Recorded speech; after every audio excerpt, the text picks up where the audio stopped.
Success Insight shares the stories of the people with passion and drive who make things happen in the world. Here's your host, Howard Fox. Hello, everybody, and welcome back to another episode of the Success Insight podcast. Our guest today is Dr. Ryan Gottfredson. Ryan is a mental success coach and cutting-edge leadership consultant, author, trainer, and researcher. He helps improve organizations, leaders, teams, and employees by improving their mindsets and mindfulness. Ryan is currently a leadership and management professor at the Mihaylo College of Business and Economics at Cal State Fullerton in California. He holds a Ph.D. in organizational behavior and human resources from Indiana University and a BA from Brigham Young University. Ryan is joining us on the Success Insight podcast today to chat about his new book, Success Mindsets: Your Keys to Unlocking Greater Success in Your Life, Work, and Leadership. Ryan, welcome to the Success Insight podcast. Yes, thanks for having me on, Howard. Been looking forward to this. Fantastic. I have to say, this introduction, and as I was prepping it and reading about the book, you hit on some of the key words that I just love: success, mindset, leadership, and unlocking our full potential. And it's really, again, I feel very fortunate that we have this introduction, and now we get to learn a little bit more about you and your work. If you wouldn't mind, just give us a little bit of the backstory of who you are and what led you to doing the work that you're doing. It's always great talking to a junkie like yourself. Sounds like you're a junkie like me. So I came at this from two different perspectives, and I'll give you both. One is from a personal perspective. And that, from this perspective, I've always been kind of a self-help devourer of information. In fact, my senior year of high school, my favorite class was a sports psychology class. And that's when I read some books by Stephen R. Covey, 7 Habits, and I just ate it up. And I've always been about becoming better, wanting to be a better person. And to be quite honest with you, I worked really hard. I feel like I've worked really hard at trying to become the best version of myself. But it's been a really painful process. I feel like I'm working harder than I am making progress, or that's how I felt historically. So that's on one level. The other level is I did my Ph.D. at Indiana University, and my dissertation was on leadership. And what I've learned about the last 70 years of leadership research is that the majority of that research is focused on behaviors. So what do leaders need to do to be effective?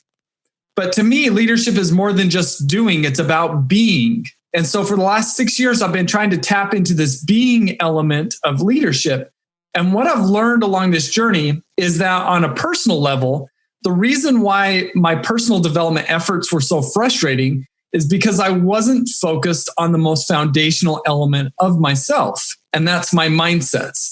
And that's where I've come to focus on for this being element of leadership, because our mindsets are just that. They're the most foundational element about ourselves. As I've added mindsets to my personal development equation, that's when I've started to see my personal development really take off and my efforts start to return some investments. Fantastic. And when you were going through this aha moment, these insights, so to speak, was there some architects of thought, idea makers, coaches, guides?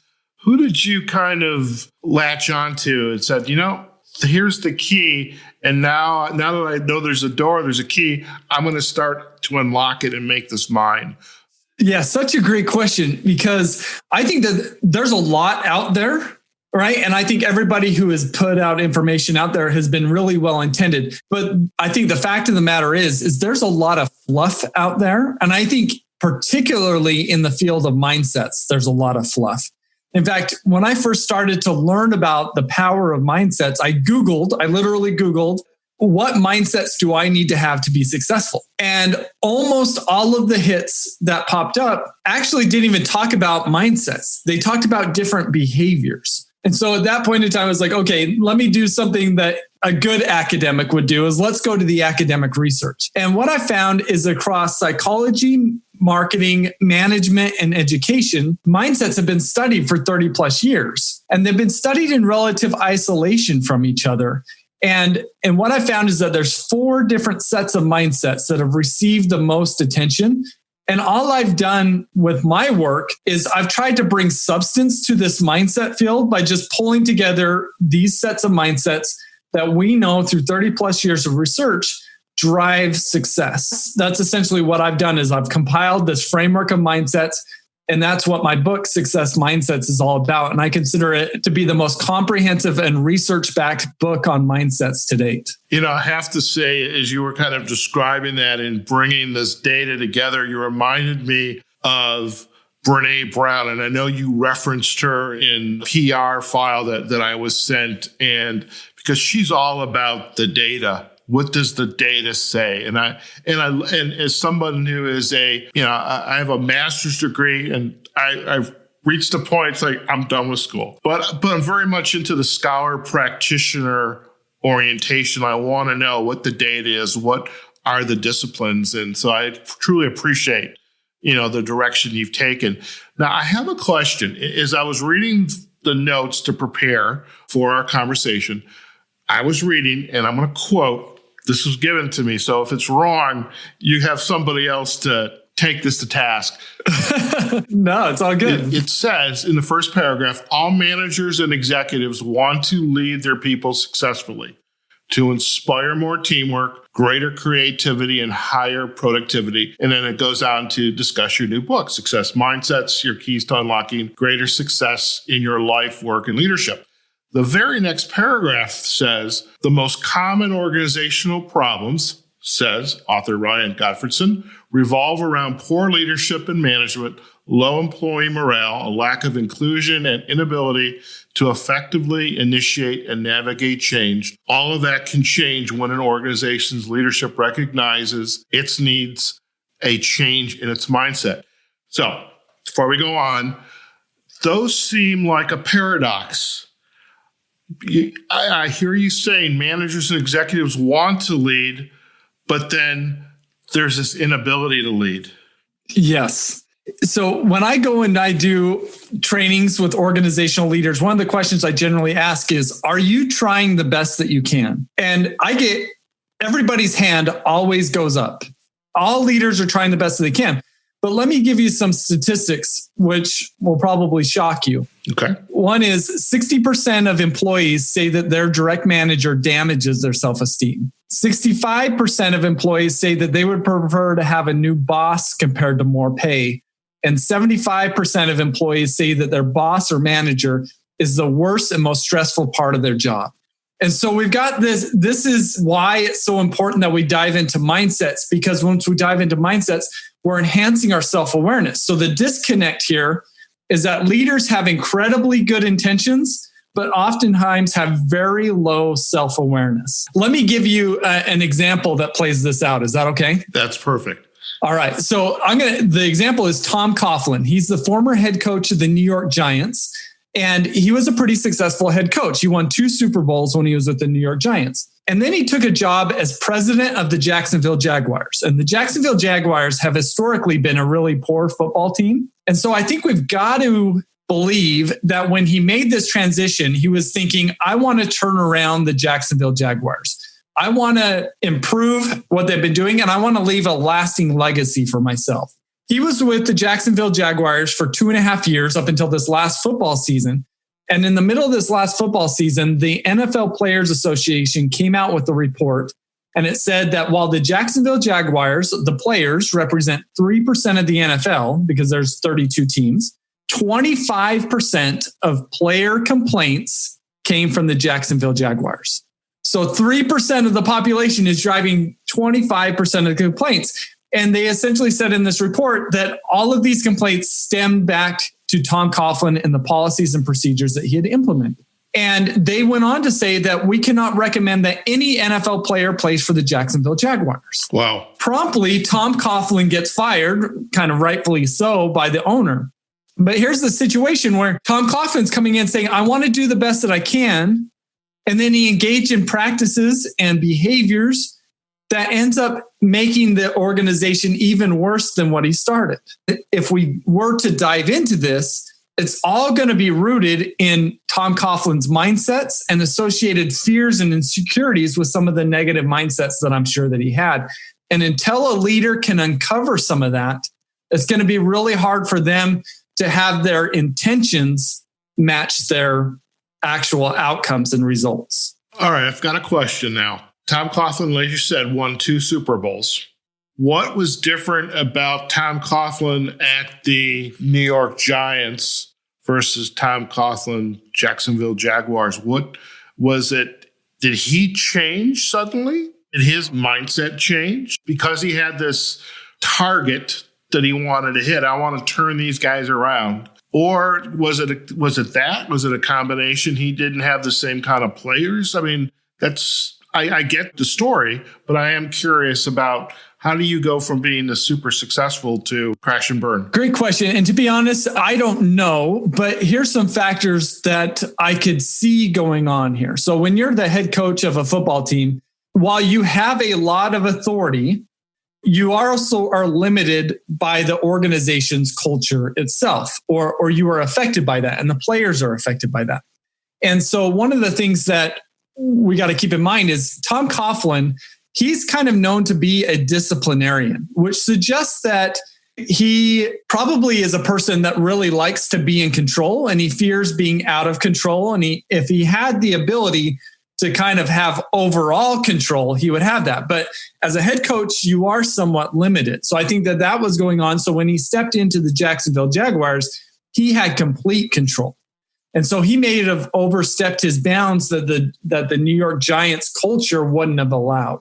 Another factor is that as Tom Coughlin has gotten older in his career, the players themselves have always stayed about the same age, right? In their 20s and early 30s for the most part.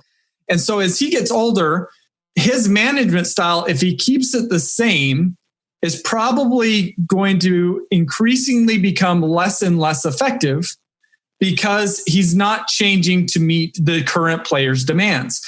And I think that to a certain degree, and what I know about the New York Giants is they had some tenured leaders with the New York Giants, like Eli Manning is one of those leaders. And when you go to the Jacksonville Jaguars, which is historically a younger team with less strong leaders, then those leaders, if he's not willing to adapt to these younger players without a good leadership structure, then they may take his actions in the wrong way or different than what he intended.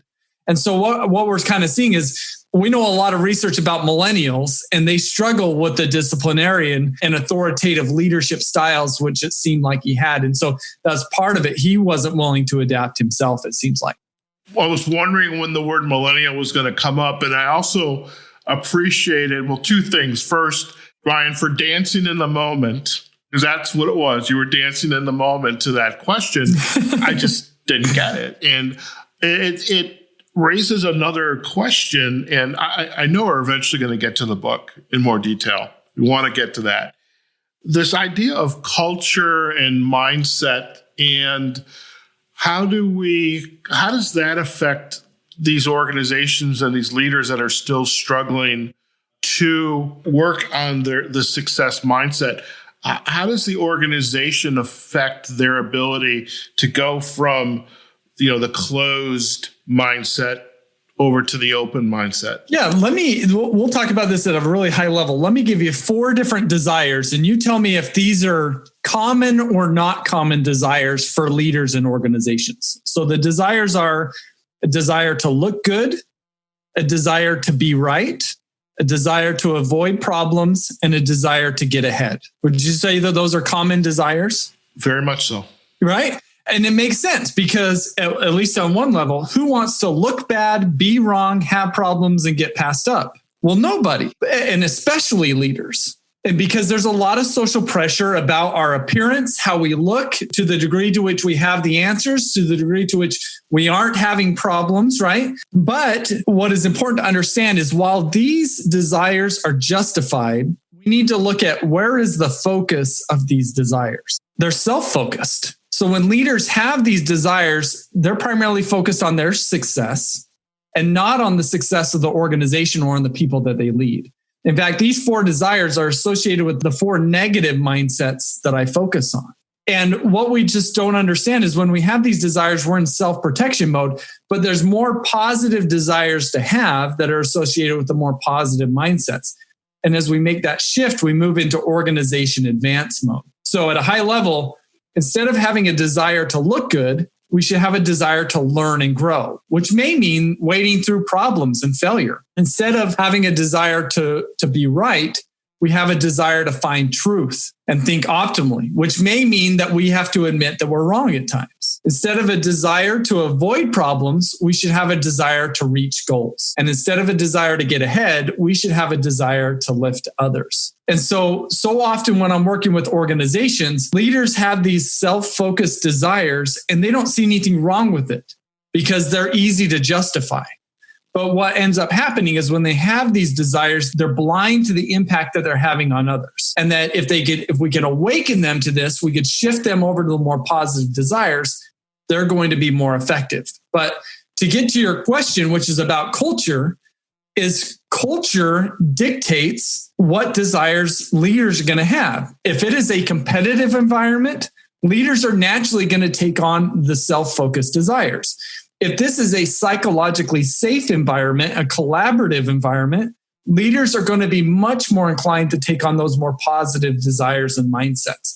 So at the end of the day, our mindsets are based upon two factors: what we bring to the table from our life experience and the current culture of the organization. And so those are the two primary factors. So I love that you brought up the idea of culture because it is really important in shaping leaders and employees' mindsets. Very good. Now, with the book, Success Mindsets, Your Key to Unlocking Greater Success in Your Life, Work, and Leadership, how did this book come about for you? Clearly, you have the scholarly background, scholar practitioner. You are a practitioner, working with Gallup, et cetera. You've got a love of gathering the data and analyzing it. What is it telling us? Who are going to be the consumers of this book?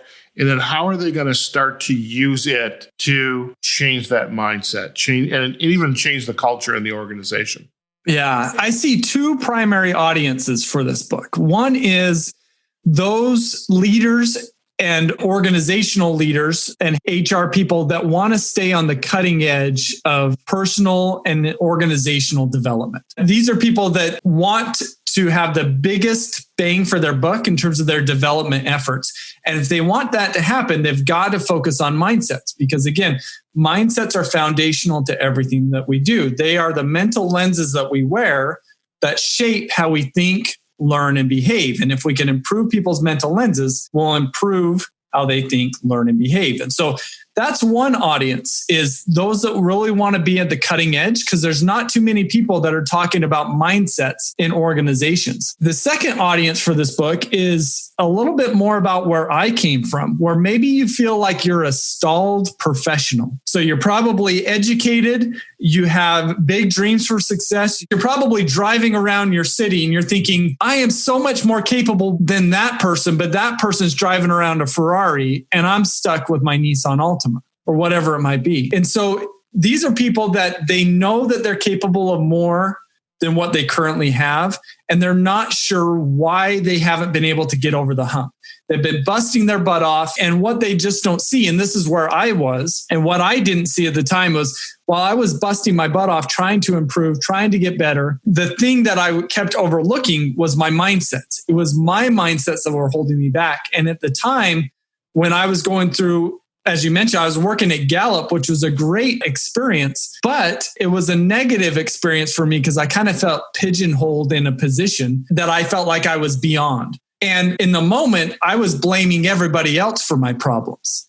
But what I really need to realize is that the root of my problems was me. And I needed to make shifts in my mindsets. And as I've done that, I've been able to see, I wouldn't have written my book if that hadn't been the case. And in fact, the book just hit the Wall Street Journal and USA Today bestseller list this last week. Congratulations. Thank you. So it's been a really cool journey since I've started to focus on mindset. I feel like I've been taking leaps in terms of my personal development and success, whereas before I just felt like I was crawling along like a snail. Very good. And how does your ideal audience begin to take this information and to develop their mindsets so that they're figuring out which ones they need to work on? Or do you have to work on all four of them? Or is there one that's more important than the other? And then how do they go about doing that? Yeah, great question. So one of the tools that I've developed is a personal mindset assessment, and I've got it for free on my website, which is ryangottfredson.com. And it's only 20 questions, so it takes you about 5 minutes to take. And then it'll give you your scores and results on the 4 different mindset sets that I focus on. And you'll be able to compare the quality of your current mindsets compared to 10,000 plus other people who have taken the assessment. The assessment itself will help you identify where you currently are. It'll also help you identify where you need to go. And so this is the first step in shifting our mindsets. We've got to put labels to these mindsets, and we've got to understand them, because if we don't do that, then we don't have any ability to introspect about them ourselves, because we just have a tendency to think that how we see the world is the best way to see the world. And we need a tool like this to just help us step back from ourselves and evaluate our current mental lenses. So that's the first step, just kind of getting labels for this. Then the second step is we've just got to practice. We got to engage in some small interventions on a regular basis. And as we do that, we'll shift to more of the positive mindset. So as a whole, this isn't too different than learning how to count to 10 in a different language. First step is we got to put words associated with the numbers. We got to put labels to this. And then second, we just need to practice it. So we need interventions that activate our positive mindsets.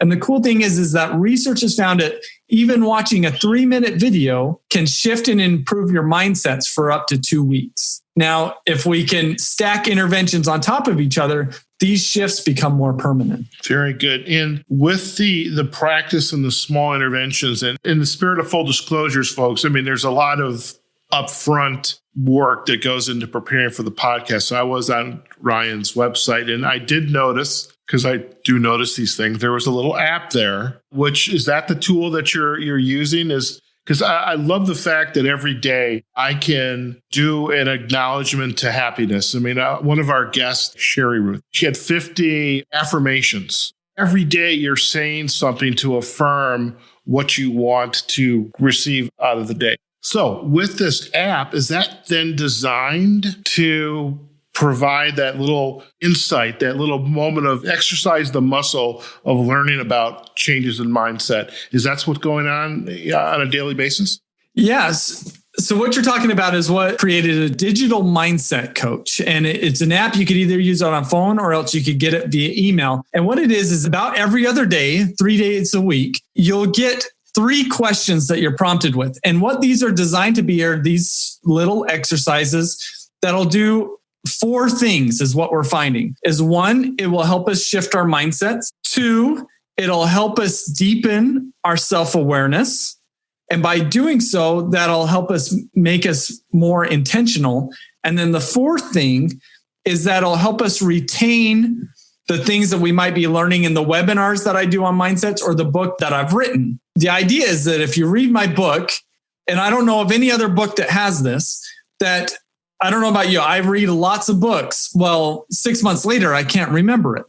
So part of this app is developed to help us retain the knowledge that we learn when we read. So on every other day, you're prompted to answer 3 questions. And these could be just questions about the content. They could be a short video that you watch and then you ask a question. The video is designed to activate these positive mindset neuroconnections. Or there's a short journaling exercise that you do. And so between these 3 things is on a regular basis, we're just activating the more positive mindsets. We're shifting those more to the positive side. And then we're also helping people retain the knowledge associated with these different mindsets. And as they do this, they're improving their capability of standing apart from themselves and evaluating their mindsets on a day-to-day basis, which is then making them more intentional about how they operate. And so it's been really cool to see people go through this program, because in the course of 3 or 4 months, which is about how long this coach lasts, we're seeing rather significant shifts in people's mindsets. And we're seeing them feeling like they're a much more self-aware and capable person of navigating kind of the tricky situations that we might encounter. I love it. I love it. You alluded to, the 3 months and people providing their feedback. What are you hearing about the book and the information from it, the app, the lessons, and what are your clients, let's call them clients, what are they saying? Yeah, it's really been overwhelming, particularly this last week as we ran this marketing campaign to put us on the Wall Street Journal and USA Today bestseller list. And I've started to get all the feedback that is coming in from that. And people are writing in. In fact, I got an email this morning from a guy who said, this has been mind-blowing. He says, I always considered myself to be open-minded. Come to find out after reading your book, I'm closed-minded. And now I could do something about it. One of my motives in writing this book is I wanted it to be one of the deepest introspective dives that people would do. And it's proving to be that way in the feedback that I'm getting, that people are awakening to themselves at a level that they've never been able to. Because for the most part, our mindsets are something that we're not conscious of. And so by reading the book, we're now making the unconscious conscious. And that's proven to be very powerful for these folks. And so it's been really fun seeing these messages come in. Fantastic. As you have been on this journey from undergraduate to graduate, I mean, it's not a walk in the park. You know, your family, friends, they don't see you for a couple of years. And now that you are, your faculty, you're authoring these books, you've got this entrepreneurial trajectory going on. What are you learning about yourself? What's changed for you?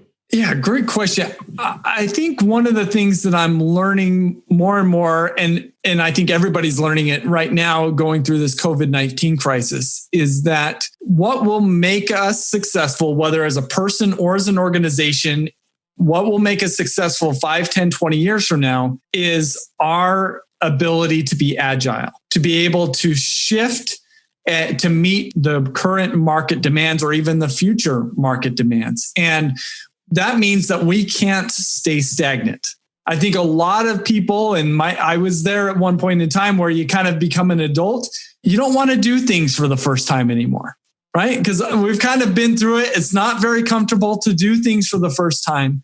But if we could develop and strengthen that muscle of doing things for the first time, it doesn't seem as scary to us. And that's going to be a skill that we're going to need to have to be successful 5, 10, 20 years from now. So for me, I've been learning more and more of that importance. And for me, that means that I need to be continually trying new things, doing new things, pushing the limits, knowing that some of those things aren't going to work out, but I'm going to learn a lot through the process and I'm going to be able to better position myself in the future. And so at the end of the day, the thing that I'm learning is the critical importance of agility. And that's needed now more than ever. And even inside organizations too, is being able to quickly adapt, be agile. And I think, again, getting back to culture, an organization that embraces that as well. So a mistake is an opportunity to learn. It's not an opportunity to say, you're out of here. What's next for you? Well, I'm currently creating an online course to go with this book. I believe it's going to be maybe the most personal transformation course that you could find because we are getting at our mindset level, the most foundational level about ourselves. And I've got an exercise that I've now started to use with my clients, and they are saying it's the most transformational thing that they've ever done. So the online course will be a big thing. I'm really excited about that. And then I'm chomping on the bit to do book 2. Success Mindsets I really wrote it 2 years ago. It's about a 2-year journey to bring a book to light. And I have learned a lot in the last 2 years. And I can't wait to bring these new learnings to light in a new book. So I've already got kind of the ideas. I've got to make the outline, but book number 2 is right around the corner. Fantastic. And on that note, Ryan, if our listeners would like to learn more about you and your work, where are the best places for them to go? Yeah, number one best place is my website, ryangottfredson.com. There they could take that personal mindset assessment. They could get access to my book via any major retailer. But if they go through my website, then I have a bunch of freebies associated with it. So for example, if you buy the print version, I'll give you the audiobook for free. And then you could also learn about the digital mindset coach there. So that's surely the best place to go. Perhaps the second best place to go is LinkedIn, and would love to connect with you there. Fantastic. And we'll most certainly provide the links back to the website, LinkedIn, and to the major, booksellers as well. But, for our listeners, do go out, take advantage of Ryan's website, the free assessment, And, if you buy the book there, he's got some great add-ons to support your journey in developing the mindset. Ryan, it's been an absolute pleasure to hear about your work, learn about you and what has been driving you and your journey of kind of looking at your mindset and the great things that have come out as a result of that. Thank you so much. No, thank you. I think for a little bit, at least a little bit, this is therapy for me. I think I've needed this mindset work as much as anybody. And that's probably one of the reasons why I focus on it, but focus on mindset sooner than what I did. And I think that they'll find if they do so, that they'll more quickly unlock the success that they're seeking. Fantastic. And again, in the spirit of full disclosure, it is not lost as I look back on my journey of I wish I had a better view and was tuned into my mindsets.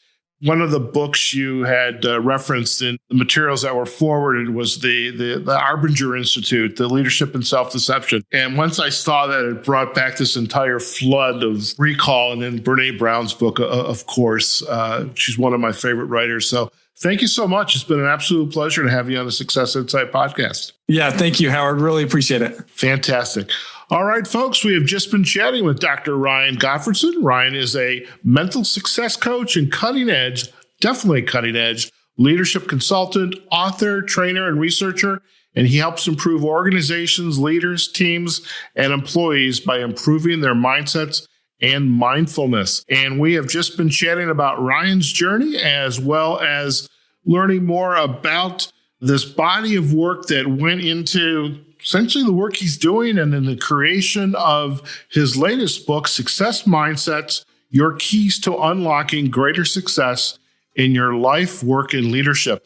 Do go out to Ryan's website, and it's ryangottfredson.com, and we'll provide a link to it on our show notes, as well as to his social sites on LinkedIn, Instagram, Facebook, and Twitter. As I alluded at the onset of this podcast, this is like definitely within the sweet spot that I love. I mean, this is the topic that I love, being a coach and a career changer. So this is definitely the sweet spot. So I hope you enjoy what this discussion had to offer as much as I did. Do let us know on our podcast site, successinsightpodcast.com, or a comment on our Facebook page, LinkedIn, or YouTube page. And you can also listen to this podcast on the major podcast platforms, iHeartRadio, Spotify, Google Podcasts, and Apple Podcasts. And remember, folks, wherever you are, whatever you're doing, be safe, go out there, have a phenomenal day, and we'll see you on the next episode of the Success Insight Podcast. Take care now. Success Insight is a production of Fox Coaching and First Story Strategies. Find us online, successinsightpodcast.com.